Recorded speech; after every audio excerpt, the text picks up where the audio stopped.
Hello मेरे प्यारे बच्चों, कैसे हैं आप सभी। आई होप सभी लोग अच्छे होंगे।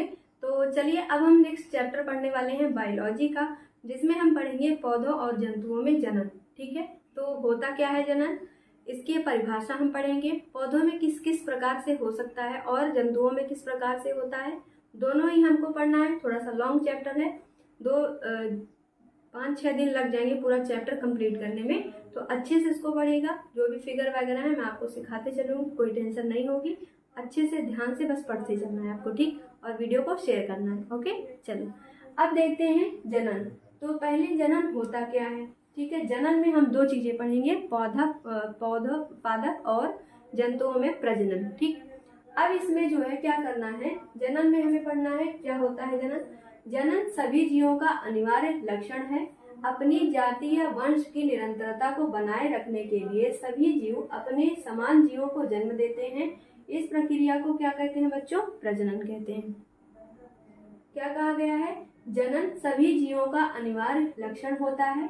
अपनी जाति या वंश की निरंतरता को बनाए रखने के लिए सभी जीव क्या करते हैं बच्चों, जनन करते हैं। अपने समान जीवों को उत्पन्न करने की यही जो प्रक्रिया होती है उसे हम क्या कहते हैं, प्रजनन कहते हैं, ठीक। अब हमें पढ़ना है पौधों में प्रजनन, ठीक। पौधों में पढ़ेंगे फिर हम जंतुओं में पढ़ेंगे। तो पहली हेडिंग डाल दीजिए आप लोग अपनी कॉपी में पौधों में जनन, ठीक। अब पौधों में जनन क्या होता है, दो तरीके से होता है। एक तो होता है लैंगिक जनन, एक होता है अलैंगिक जनन। एक होता है अलैंगिक और दूसरा होता है लैंगिक जनन। अलैंगिक जनन और कौन सा दूसरा हो गया, लैंगिक जनन। अब अलैंगिक जनन क्या होता है, पहली हेडिंग डाल दीजिए आप लोग, अलैंगिक जनन, ठीक। लिखेंगे इसमें, अलैंगिक जनन में दैहिक कोशिकाओं द्वारा नए जीव उत्पन्न होते हैं तथा जनन इकाइयां या तो बनती ही नहीं अथवा बिना अर्धसूत्री विभाजन के बनती हैं, ठीक है। अर्धसूत्री विभाजन के बनती हैं।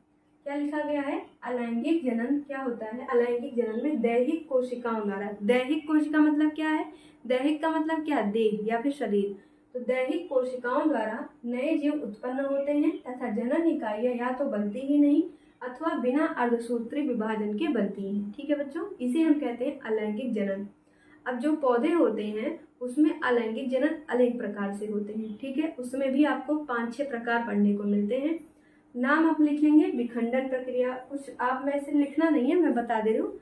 विखंडन प्रक्रिया बीजाणु निर्माण होता है, खंडन प्रक्रिया होती है और इसी में एक आता है कायिक जनन, ठीक। क्या आता है, कायिक जनन। अब ये जो कायिक जनन है ये हमारे सिलेबस के लिए ज्यादा इंपॉर्टेंट है, इसी को हमें अच्छे से पढ़ना है। अलैंगिक जनन में कई विधियां होती हैं, हमें क्या पढ़ना है, उन विधियों में से कायिक जनन के बारे में पढ़ना है, ठीक। अब कायिक जनन के भी कई प्रकार होते हैं। अब चलिए पढ़ते हैं हम कायिक जनन। आप हेडिंग डालिए कायिक जनन। अब कायिक जनन में जो निम्नलिखित भाग है उसके, वो हमारे लिए इम्पोर्टेंट है, तो उसको लिखिएगा। आप लिखेंगे कायिक जनन, ओके। अब कायिक जनन के निम्नलिखित भाग हैं, कौन कौन से हैं, पहला, दूसरा, तीसरा, चौथा। पत्तियों द्वारा पहला भाग है, पत्तियों द्वारा। दूसरा लिखिए तनु द्वारा, अगला लिखेंगे जड़ द्वारा। चौथा लिखेंगे पत्र कलिकाओं द्वारा। क्या है, पत्र कलिकाओं द्वारा। अब पत्तियों द्वारा भी जनन होता है, तनु द्वारा भी होता है, जड़ द्वारा होता है, पत्र कलिकाओं द्वारा होता है। कायिक जनन में 4 चीजें हमें पढ़नी है। कौन कौन सी चीजें हैं, पत्तियों द्वारा जनन, तनु द्वारा जनन, जड़ द्वारा जनन, पत्र कलिकाओं द्वारा जनन, ठीक। अब इसको हम जो है एग्जाम्पल के साथ साथ पढ़ते हुए चलते हैं। सबसे पहले क्या लिखा गया बच्चों, पत्तियों द्वारा। क्या है, पत्तियों द्वारा। लिखेंगे आप हेडिंग में, पत्तियों द्वारा अलैंगिक जनन।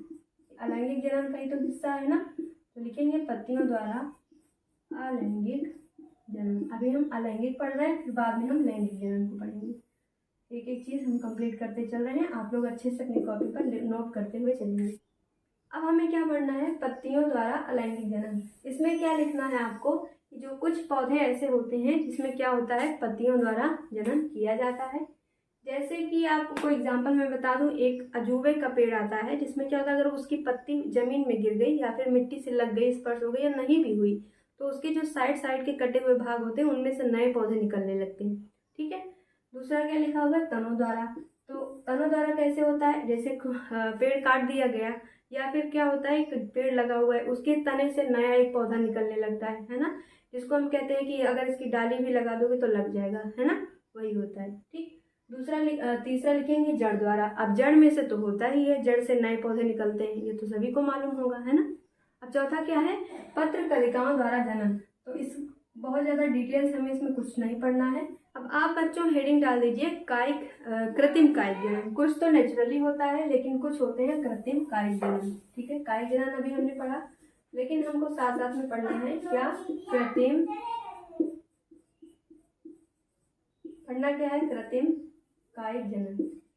कायिक जनन। अब इससे क्या होता है, कृत्रिम कायिक जनन से हमें क्या मिलता है, तो देखो इसमें क्या होता है, विभिन्न जातियों की प्रजातियों के हम पौधे लेते हैं, उनकी कटिंग लेयरिंग इस तरीके से। आज देखो पढ़ा होगा ना, जैसे कि क्या होता है, मान लीजिए अगर एक गुड़हल का फूल है रेड कलर का, दूसरा है व्हाइट कलर का, तो आप रेड और व्हाइट उनके जो कुछ तने होते हैं उसको आप छील देंगे, दोनों तनों को छील के एक दूसरे से ऐसे आप उसको टच करा देंगे, स्पर्श करके उसको अच्छे से मिट्टी लगा के बांध देंगे बाहर पन्नी से। ठीक है, जो पॉलीथीन होती है व्हाइट वाली, उससे आप कवर कर देंगे उसको, तो कुछ दिनों बाद आप देखेंगे उसमें से जड़ निकल रही होगी। अब उतने जितना भी जड़ निकला हुआ है दोनों ऊपर नीचे से उसको कट करके जमीन में आप लगा देंगे तो नए किस्म का एक पौधा तैयार हो जाएगा, जिसको हम कहते हैं कृत्रिम कायिक जनन। ठीक है, कायिक जनन का मतलब ये होता है कि पौधे के किसी भी भाग से जनन होता है, जैसे तनों से, पत्तियों से, जड़ से, है ना। तो अब जैसे कि रेड हमने लिया, व्हाइट हमने लिया, तो जो अब दोनों गुड़हल आपस में मिल करके जो एक नया पौधा तैयार करेंगे वो रेड और व्हाइट दोनों का एक कॉम्बिनेशन होगा। ओके। अब मैंने अभी आपको बताया कि रेड, अगर हम रेड फ्लावर लेते हैं, व्हाइट फ्लावर लेते हैं, है ना, दोनों को आपस में हम करवाते हैं तो क्या होता है, एक नया किस्म का होता है और अच्छी किस्म का होता है। तो देखिए मैं आपके लिए फूल लेके आई, ये देखो रेड है ना, ये रेड भी है व्हाइट भी है, दोनों तरीके का ही इसमें कलर है। तो इसका मतलब ये है कि ये क्या है, कृत्रिम कायिक जनन द्वारा इसको उत्पन्न किया गया है, जिसमें रेड और व्हाइट गुड़हल को मिला करके एक नई किस्म की जो फूल है इसको निकाला गया है, बनाया गया है, जो कि क्या है, अच्छी वैरायटी का है ना, बड़ा बड़ा सा है, देखो अच्छे से ध्यान से, है ना, अच्छा सा। मैंने अपने घर पे लगाया तो मैंने आपको दिखाया। ठीक। अब इसके बाद मैं आपको दिखा रही हूँ जो पत्तियों द्वारा होता है। तो सोच रहे होंगे कि ये है अजूबा। ठीक है, ये अजूबा का पौधा है, इसमें आप ध्यान से देखोगे, अच्छे से देखो इसको, ये क्या है, एक पत्ती है, जिस पत्तियों से नया एक जो वहाँ पे कटा हुआ भाग है, इससे देखो ये इससे लगा हुआ है ना, ध्यान से देखोगे तो ये पत्तियां हैं, पत्तियों से नया एक पौधा निकल रहा है। ठीक है, तो ये क्या है, कायिक जनन है। ठीक है, ऐसे होता है, हाँ, पत्तियों से कायिक जनन इस तरीके से होता है। अच्छे समझ गए ना। तो देखिए आपके लिए कितना मेहनत करती हूँ, आप लोग को चाहिए ना कि आप वीडियो शेयर करें। और उसके बाद हाँ, अब हमें क्या करना है, हमें पढ़ना है कायिक जनन के लाभ क्या है। अब आपने अब ये भी देखा कि इससे क्या हो रहा है, हम अच्छी किस्म का पौधा बना सकते हैं, है ना, अच्छा किस्म, बड़ा सा है, इतना बड़ा सा, देखो ध्यान से, तो अच्छी वैरायटी का हम पौधा निर्मित कर सकते हैं। तो पहले लिखेंगे आप इसमें कि हम क्या कर सकते हैं, कायिक जनन द्वारा अच्छी किस्म का पौधा बना सकते हैं। दूसरी चीज, हम दो अलग अलग पौधों की प्रजाति जो है उसको आपस में जो है उसको कुछ समय तक हम सजो के रख सकते हैं, है ना, सजो के हम रखेंगे तभी तो नए किस्म का बनाएंगे। उसके बाद पौधों का जो लक्षण है उसको पीढ़ी दर पीढ़ी हमको बनाए अगर रखना है तो इससे हमें लाभ होता है। ये लाभ क्या है, हमें किसी भी पौधे के लक्षण को पीढ़ी दर पीढ़ी हम बना के रख सकते हैं। तीसरा आप लिखेंगे उसमें कि एक ही लक्षण के, दो हो गया ना, तीसरा आप उसमें लिखेंगे आगे कि एक ही लक्षण के हम कई पौधे बना सकते हैं। अब जैसे यही वाला था, इसी से हम कई पौधे बना सकते हैं कि नहीं बना सकते, सेम टू सेम बना सकते हैं ना। तो ये से आप लिखेंगे कि इसी लक्षण का हम, एक ही लक्षण के कई सारे पौधे हम निर्मित कर सकते हैं। ठीक बच्चों, तो आई होप सभी को समझ में आया होगा। तो वीडियो को आप जरूर शेयर करें अपने सभी दोस्तों के साथ। आप लोग के लिए मैं मेहनत करती हूँ तो आप लोग का काम बनता है ना वीडियो शेयर करना।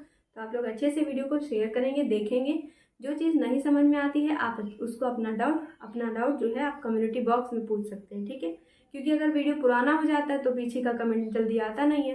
तो लेटेस्ट वाले वीडियोस होंगे उसमें आप कर सकते हैं, या फिर लेटेस्ट जो पोस्ट डाल रखी है उसमें आप कर सकते हैं। चलिए फिर मिलते हैं अगले वीडियो में, जिसमें हम क्या पढ़ेंगे, लैंगिक जनन पढ़ेंगे पौधों का। ठीक, आज अलैंगिक जनन हो गया है, अगले वाले में हम लैंगिक जनन पढ़ेंगे। वीडियो अगर पसंद आए शेयर करते रहिए, चैनल को सब्सक्राइब कर लीजिए। Thank you.